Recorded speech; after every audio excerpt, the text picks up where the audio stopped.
ஓம் சாய்ராம். ஸ்ரீ சாயி பாபாவின் சாசனாமிருத திருமொழிகள் என்ற புத்தகத்தை பூஜ்ய ஸ்ரீ நரசிம்ம சுவாமிஜி அவர்கள் தொகுத்து வழங்கியுள்ளார்.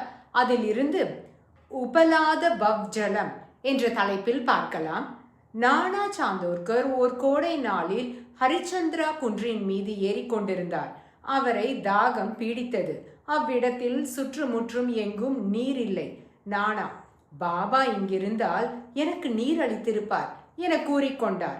அந்த நேரத்தில் ஸ்ரீ சாயி பாபா 40 மைல்களுக்கு அப்பால் உள்ள ஷீரடியில் இருந்தார். ஸ்ரீ சாயி பாபா மசூதியில் அமர்ந்தவாறு, நானாவுக்கு தாகம், கோடை வெயில் கடுமையாக இருக்கிறது, அவருக்கு ஒரு கை நிறையவாவது நீரளிக்க வேண்டாமா? அங்கிருந்த பக்தர்களுக்கு ஸ்ரீ சாயி பாபா பேசுவது புரியாமல் புதிராக இருந்தது. ஆனால் குன்றின் மேலிருந்த நானா ஒரு வேடுவன் மேலிருந்து இறங்கி வருவதை கண்டார். நானா, வேடுவா, எனக்கு தாகமாக உள்ளது, குடிப்பதற்கு நீர் கிடைக்குமா?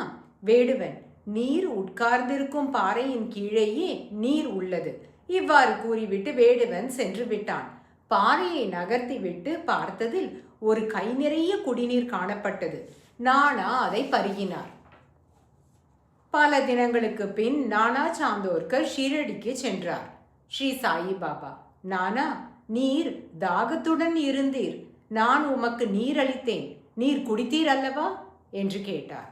ஓம் சாய்ராம்.